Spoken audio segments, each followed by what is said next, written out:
All right, welcome back to Coachin in Cars. I'm your host, Ren. We have a very special guest today. His name's TJ Norris. He's the owner of the Barn Dough Co.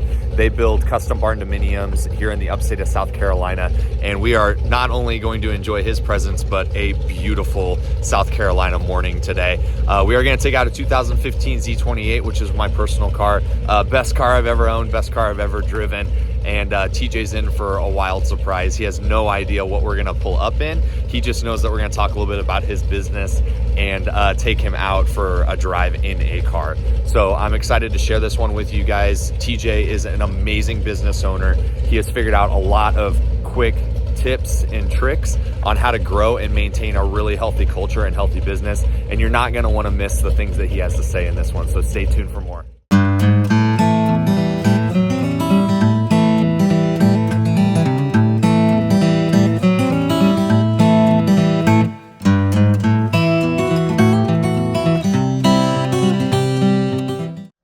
Yeah. All right. Ready to roll? Yeah, man. You might have to teach me where to go around here. Definitely go left first. Okay.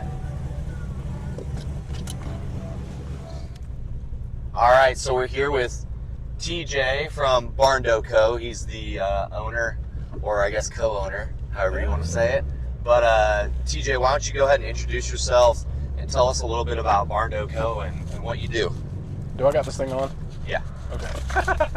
So, well, I'm co-founder and now just like CEO of the company. And so we build custom barn dominiums, build on your lot model. Started here in upstate South Carolina. Now we're in 3 states.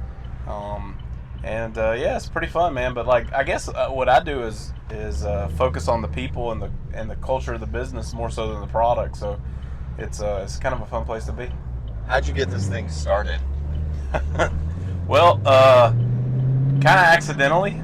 I owned a real estate brokerage and a marketing company, and I was working with a guy, Ross, my business partner, who owned a roofing company, and then he was also doing like metal buildings, and we had met out on some property he wanted to go look at, and we were talking about, you know, the property and what his plans were, and he had mentioned the word barn dominium, and I was like, man, those are so cool, like I've always loved them. And he was like, well, I build them. And we hopped in his truck and went down the road, and he showed me this one that he had just built, and I was like, dude, I can sell 1 million of these things. And he was like, well, I'll tell you what, we'll just go 50-50 on it. Everyone you sell, we'll split it 50-50. And we just kind of shook hands and standing in the middle of this cow pasture, and I don't think either one of us really had intentions of it becoming like our main focus.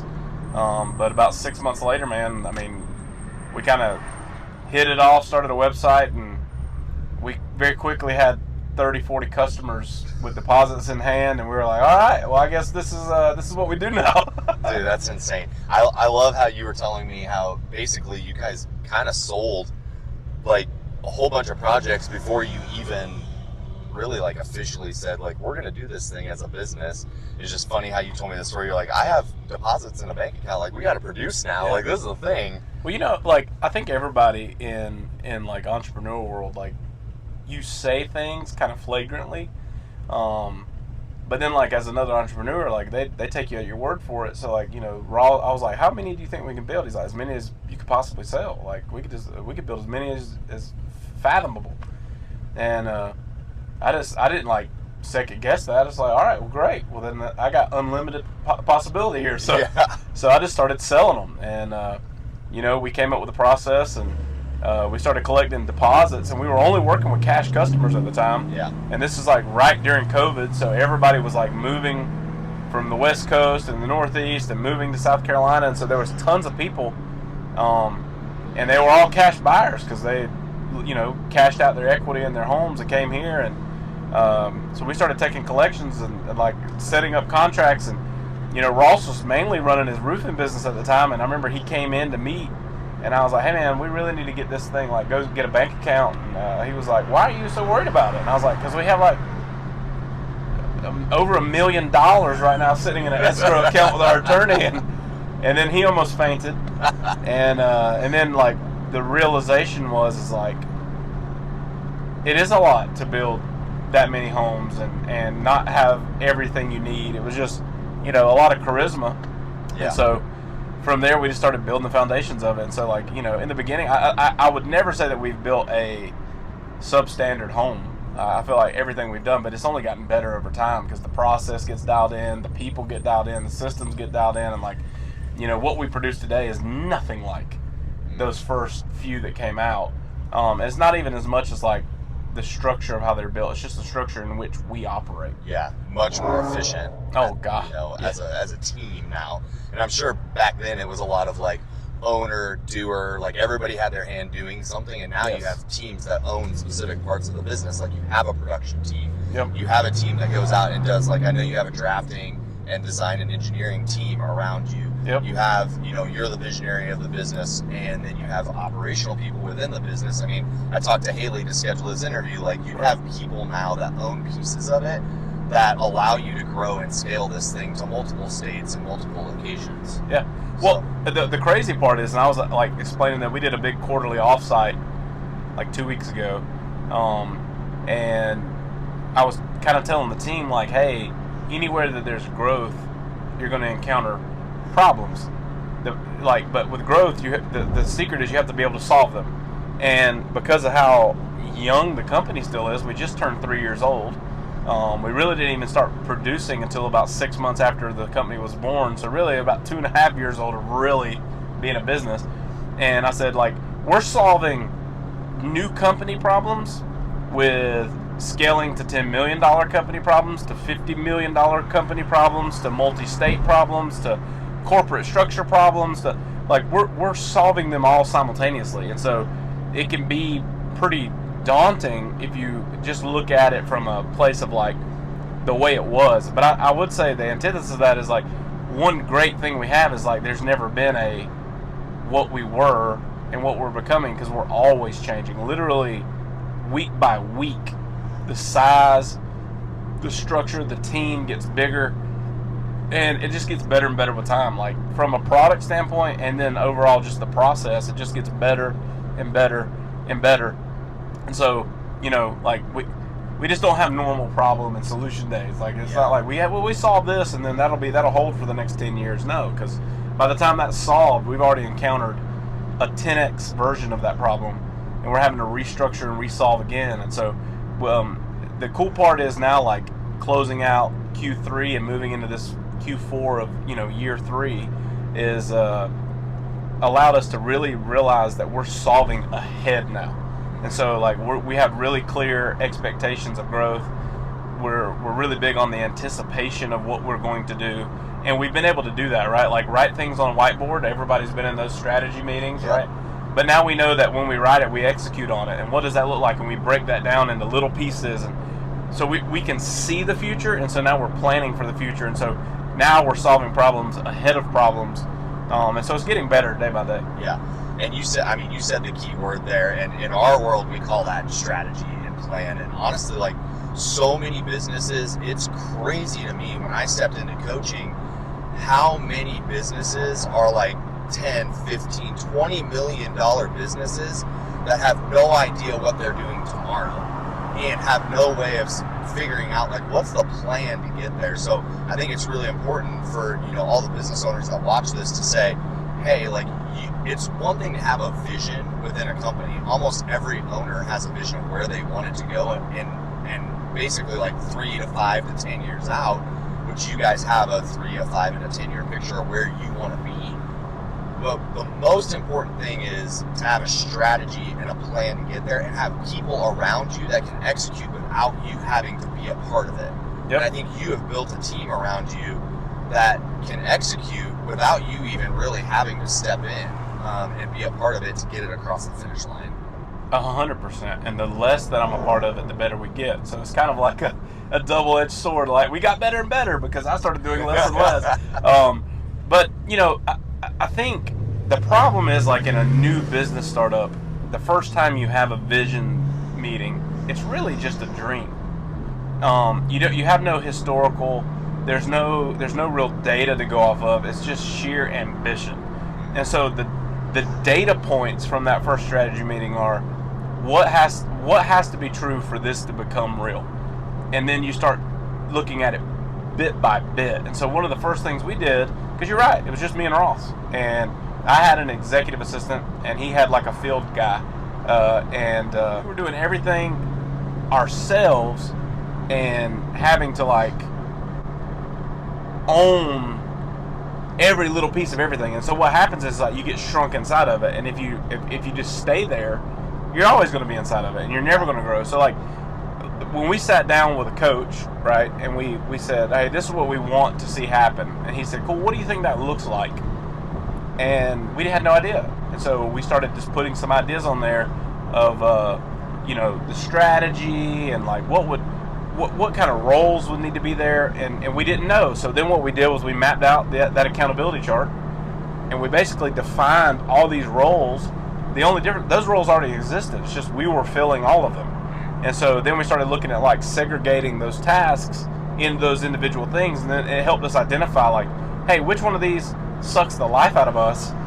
Let's go hire someone to do that part. Yeah. And then you just keep doing that over and over and over again, and then eventually you no longer have a job. You just kind of show up and cast vision. Yeah, you cast vision. You have a pulse on the culture of the business, right? Yep. You know when there's a cultural problem probably faster than anybody else does. Yep. And you're handling all the big relationships with the finance people. You're handling all the big relationships with any vendors or any subs that you end up using. You're handling all of those things. You're not handling the day-to-day operation anymore, which is really truly where a business owner should spend their time. That's how businesses move forward. Yep. Is by spending their time on the right things, not on everything. There's we live in the South, and you were born and raised in the South. I am a transplant. Yeah. But ultimately, like, there is a bootstrap culture here where it's like, I'll just get it done and I'll do it myself. And that's really good, and it'll get you really far. Yeah. And I always tell people, and Chris Breen and I talked about this, really what you get with a coach, and we'll go into this here in a second, is you just are really buying time with them. Because you would have gotten there eventually. Yep. You have the knowledge, you have the bootstrap to get there, but you got there fast. Like, for frame of reference, everybody, 3 years and what they've accomplished as a business in terms of a revenue standpoint is like, when you told me, I was like, there is no way that's a 3-year business. But you've done it because you hired a coach early and you followed the plan and you guys worked through it together, which is amazing. Well, it collapses time. So hiring a coach collapses time, and I don't think that I would have got there, because what would have happened is we would have crashed and burned out, and it would have dissolved like most businesses do. And so I think that there's no final destination. It's always going to feel that way. Like, we're always growing. Like, as big as we are now, it's just a new zero. And so like we've raised the floor, but the ceiling is still high, and so we just continue to do that. And I think one of the most interesting concepts was, like, I'm a big visionary, like big vision. And I can remember sitting in there, and we had never even built a barn to completion, and our 10-year was $1 billion target. And how do you get there? Well, that can be the destination, but there's base camps. So it's just like climbing Everest. Like, you can't do it all at once, you'll die. For nothing else, the altitude change, and so you got to get your body acclimated to these new levels. So many coaches in my life, like, new levels, new devils. Like, one of my coaches, he said that all the time, and I didn't even know what that meant at the time. But every time we reach one of these milestones, you understand what that means. Like, there's new nuance, there's new problems, there's new wins, there's new successes, but there's also new things you're thinking about. And then you're still trying to get to the next piece. And so the base camp part was something that I only learned this year. And as a visionary, it's really easy to get kind of disheartened, because you're not going to move at the same rate all the time. If the terrain gets harder, you're going to slow down a little bit, but you're still making headway. Yeah. And so the base camp mindset was like, hey, we got here. Now let's take a moment to get good enough that when we leave here to go there, we're equipped to do it successfully. Because what good would it have done us to get to this point and then die on the next leg of the trip because we tried to rush it. Yeah. And so, you start trying to scale back growth or replace growth with scale. So, like, if you build a system that works, then you have to understand why that system works. So, like, we started and then we launched literally on the 1 year anniversary, we launched our second location. It was an absolute disaster. It was horrible. It's still there, and it's turned the turn and is actually producing, and producing well. But we didn't know what we didn't know, and so now we have like a systematic process of how we launch locations. We know what has to be there, and so if we know what's there, we can start gathering ingredients before we start trying to bake a cake. And that's just always turned out to be the best solution. Like, the more we base camp, the more we can just get acclimated. Like, and it's hard. It's a hard shift. And like, if you're in a new startup, you're like, forget that. I don't want to slow down. We got to ride the wave, pump to pump, baby. We got to go. And like, it was really hard for me to adjust and realize, like you said, how in the world did you do this in 3 years? Yeah. Well, the thing is like, I'm already 3 years in the future. Yeah. And if I don't come back to here and say, okay, we're here, but how can we become the best version of ourselves here? And then let's go and grow to the next level and kind of control some of that. We would have continuously been in this like rinse and repeat cycle to where we would have crashed and burned, and like, we don't have to relive all those tragedies. We can always start in the same. Like, if we're operating at a good capacity here, we go over here and we open a new office, it should start at the same level that this one's operating at. Yeah. And that was just a mind shift for me. Yeah. Yeah, it reminds me of the 20-mile march story of, the two dog sled teams, and both of them set out. They had the same journey. One of them said, hey, if the weather's good, we're going to go as far as we can possibly go. And if the weather's bad, we're going to hunker down and we're going to not do anything. The second team says, we're going to go 20 miles every day, regardless of circumstance. If it's really good weather, we're going to have the discipline to slow down. If it's really terrible weather, we're going to push through and we're going to push our 20 miles. Well, obviously, we know what team gets there first. It's the 20-mile team, because you never know what circumstance is going to get thrown at you. If you have the discipline in a really good year and like things are moving, if you have the discipline to say no to the things that you need to say no to gain and build a culture that you can replicate, you have to do that to be able to grow to the next level. And a lot of businesses, just like you said, head forward, head down, and let's just move and let's go fast. And there's no strategy behind it. They're just pushing and pushing and pushing. Then when financial problems hit, when COVID hits, or when the market crashes or anything, those are the businesses that struggle because they didn't have the discipline in the good time to build it. Yep. What made you decide to, number one, go out and find a coach with your business, and number two, how'd you find Chris? Well, so my first introduction to coaching in general was another entrepreneur here in the upstate of South Carolina, Hunter Blue, and I went and did a little thing with him, like a small scale. Like, it wasn't a mastermind, it was just kind of like a community thing, like a networking event. And he mentioned this other guy that's running this like really intensive kind of retreat style boot camp thing, and I didn't even know what it was. I just knew, like, well, this is what all these guys are doing, like, I'm gonna go check it out. And I went thinking, like, this is gonna help me propel my business forward.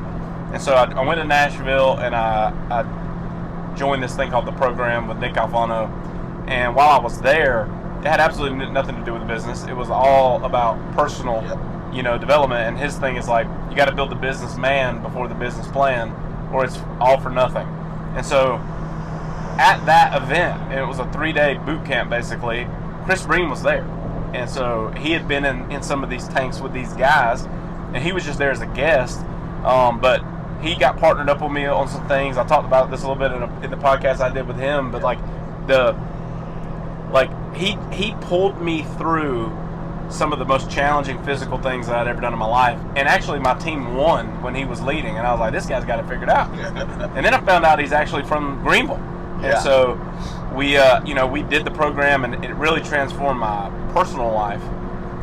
And then he was launching his coaching about business, and like I went and hung out with him at his business, and like he just had something that I felt like I needed, and because I had saw the value of coaching, like for me it was a no-brainer. Like I just need to pay the guy and pick his brain because he knows things I don't, and so that's how we got linked in with him.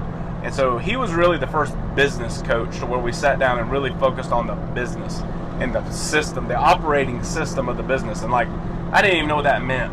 Right? Like, what do you mean an operating system? Yeah. And so when we went in with him, we literally built it grassroots. We had a company. We were turning money. We did not have a mission. We had no like written declared vision. We had no core values. We had no idea why we were doing what we were doing. And then we got really clear on those things with him. And then we also, like I say, we did the accountability chart, like who's holding what. And it was really cool because I'm in a 50-50 partnership. And, you know, most people tell you, like, all ships are sinking ships, right? So, like, but that's never been the case with us. Like, but I think it was because we were both humble enough to know that, like, we needed coaching. And then in that room, we were able to clearly map out what my role and his role was. And we've never muddied the waters between it from that day. And I think the stress and the tension of growing something like this, if we hadn't had that spelled out for us, like this is the recipe for success, we would have had some of those headbutting moments that where feuds stuff like boil up and you destroy it before it even had time to root. And so that's how I met Chris. You know, like I tell people this all the time, like all the material, everything is out there. You can go find it. You can read books. You can try to implement a process yourself, and that's fine. And there are plenty of businesses that try to self-implement. And quite honestly, like most of the time, those businesses are trying to self-implement because they haven't found the right coach, or they've gotten burned by coaches in the industry because there's just a lot of bad actors in our industry. You know? 100%. Just like there's a lot of bad actors in the home building, you know, space. There's a lot of people that don't really know what they're doing to act like they do. So, you know, like you guys had a huge impact on that coach, and then Chris had a huge impact on you. But I also know that you've had an impact on Chris, which is really cool how this community of businesses in Greenville gives back to each other like tenfold. I think you had a quote when we did the podcast. You were like, the investment that I had in coaching has literally yielded thousands upon thousands of times return on my investment into that. Yeah. I couldn't, like, even now, I have coaches. Like, they've changed. I may be getting coaching for different things, but, like, what I've realized is like, that, again, let's go back to coaching world. One of those sayings, like, if you want to go fast, go alone. If you want to go far, go together. That's the real truth. That's the most true thing that anyone's ever said is, like, having someone with me that has a non-biased viewpoint to hold me accountable to where I can't make an excuse as to why something's not working. I got to get in there and fix it. And that just translates to success. You know, and I think a lot of people don't really take that into account. Like they want to look at it from a perspective of like, I know everything, I got it all figured out. And the humility piece to ask for help, most people want to help you. You know, and so I just couldn't imagine. Like, I'm sitting here trying to think, like, if I started a new business tomorrow, the first thing I would do is hire a coach, and I would hire a coach for that season of business again. Even though I've done it before, I would still have someone to hold me accountable to the discipline, to the small things, to making sure that I'm not overlooking something. Because it's just you can't replace the value that comes back from it. Yeah, it's just the execution accountability is insane, you know. And it's really funny because you say, like, if I started a business tomorrow, you know, I'd go out and hire a coach. But I would say, like, there are so many businesses out there that have said no to coaching because of the price. What would you say to those people that are running that business? I had the same thought. Good. I had the same thought. Initially, it was like, there's no way I can afford this.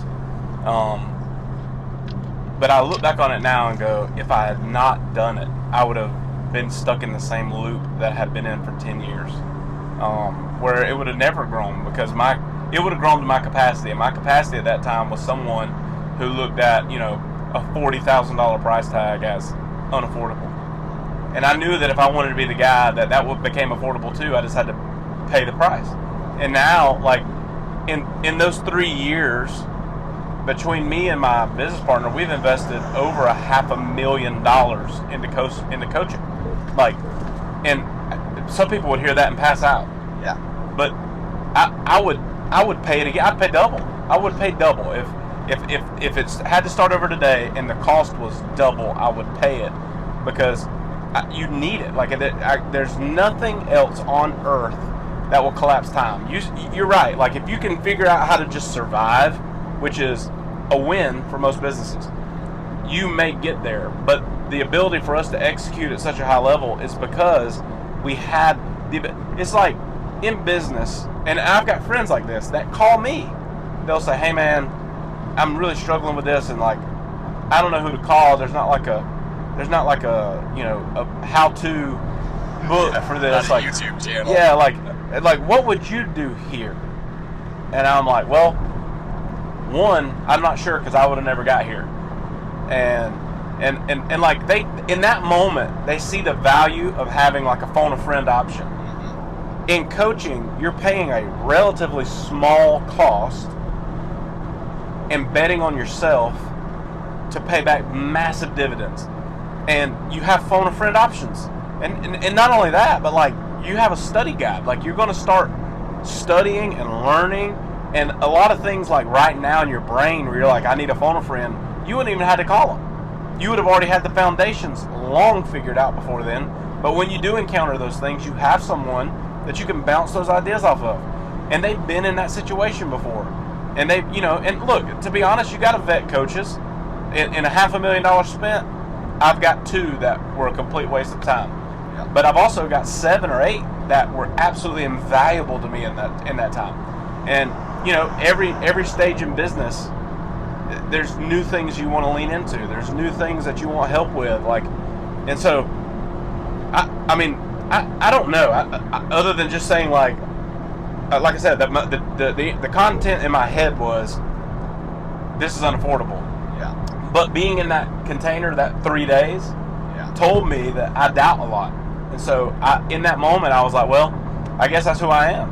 Yeah. And if I ever want to become the guy that can't afford it, I just got to pay the price. And I did. And like now, like $40,000 would not be a barrier of entry to me. Yeah. And that's a massive dynamic, because a lot of guys will go in and hear coaching and they'll sit at the table and hear 20, 40, 50, $100,000 price tag, and they'll leave that room and they'll go searching for someone who promises similar results for a lower price. And the difference is, the guys at a lower price, I'm not going to say that they might not add value, but they're not going to add that. There's a reason. There's a reason that the other one costs more. Yeah. And so, what you're saying is, it became less about could I afford it, and more about I can't afford not to. Yeah. At some point, like the lessons that I'm going to have to learn on my own, if I can somehow fast forward those lessons, or learn how to not, create or make those problems. I mean, you had a buddy that reached out to you and you're like, well, I wouldn't be in this position. It's like, look at how much time and energy and money is lost inside of their business by not having somebody that can see around that corner for them, or see 2 or 3 steps ahead, because all it takes is to hire somebody to do those things for you, so you can focus on the things that you need to inside of your business. Somebody looking out ahead for you, and somebody that's, like you said, a phone a friend at the end of the day, that's going to be able to help you through these things and fast forward your progress, so you don't get stuck. the coaching. And so, like, if you were to look at your business and say, well, most businesses start out in Little League and then they slowly progress up the chart, and then maybe they make the high school team, maybe they don't.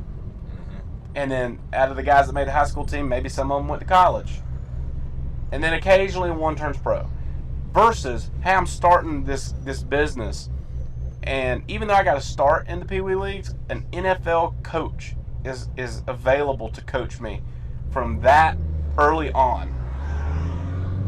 There's no question. There's an amount of time it takes to get to that level anyway. Yeah. But if that 20-year journey or that 10-year journey was facilitated by a pro-level coach, Yeah. what are the results going to be? Way better. And so, like, I think people don't, they don't see the value in it for their business because it's just not common. It's like, yeah, that's very true. Like, owners of businesses have egos, and they think they can do it themselves, and they probably can, but they can't do it at the pace that they would if they had help doing it. Well, the other side of it is, like, if you look at Barndo, it's a 3-year journey. But if you look at TJ and you look at Ross, they were 35-year journeys at that point. And we had both owned our own businesses. I had worked in the corporate world.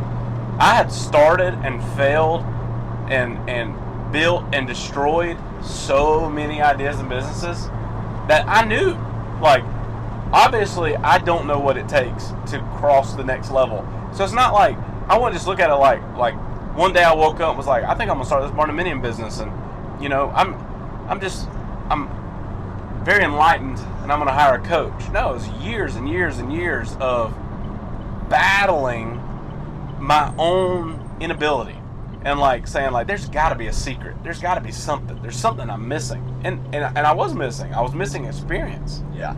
And so, like, some people get lucky, right? That's like we were talking about with LeBron. Like, you could be a freak specimen, learn the fundamentals a little bit, somebody's going to pull you into this world, and then you just get better over time. Yeah.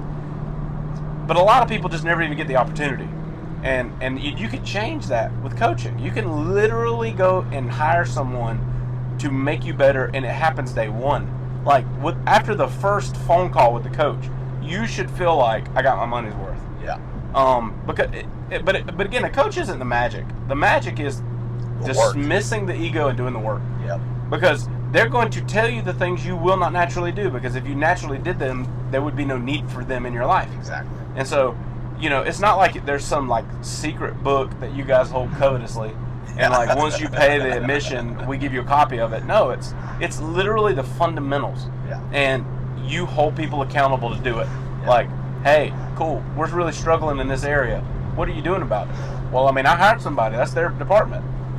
It's their department, but it's your company, you know? And so, like, really diagnosing the root of the question, you know? And one of the things Chris always did, and I do it too, is like asking why over and over and over, and just going back to the root cause of it.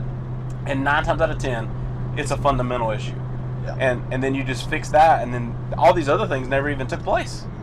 And so, yeah, we talk about people issues a lot, and you've hit on accountability chart a lot, and it's so funny when they say, like, oh, this person's struggling, or we just cannot figure this one thing out, and I'm like, okay, well, who owns that? If they can answer that, which I would say 60 to 70% of the time it's multiple people, yeah. Which it should not be that way. If everybody's owning it, nobody's owning it. That's right. You know? But if they can answer it, then I say, what are like the 3 to 5 things that they are their core responsibilities in that role? I never get an answer because it's not defined. And then they're mad that this person isn't doing their job really well. And it's like, hey, maybe they're a good person, and maybe they're not, but maybe they're a good person, and they just don't know what they're supposed to be doing. If you just say, hey, these are the 3 to 5 things that you're responsible for, and at the end of the day, if they fail, you're the throat to choke, and if they succeed, then you're the back that I'm going to pat, that's great, but you got to define that for them so they know what they're supposed to be doing. You can't just be mad at them because they didn't execute. You got to tell them what they got to execute on. That's people. That is people in general. But if you had to tell me one memory building this thing that really sticks out to you, that you feel is like a pivotal moment that really like made you realize you were doing the right thing in the right place, what was that moment? So many. I would go all the way back to the very beginning when I joined the program, and I went there kind of foolishly and left there going, man, I've got to get aligned. I've got to align myself around what am I doing? And I came back, and you know, it was a side gig. It wasn't even supposed to be a main thing. And I came back, and me and Ross sat down, and I told him, I said, hey man, I went and I signed up for this coaching thing. And he's like, you're insane. You're insane. Like, that, you're just wasting money. And he knew that I was really dependent on some of the success of this because I had just like shut down another business. Yeah. And he had some disposable income. I had none. And he knew that. He's like, why would you do this?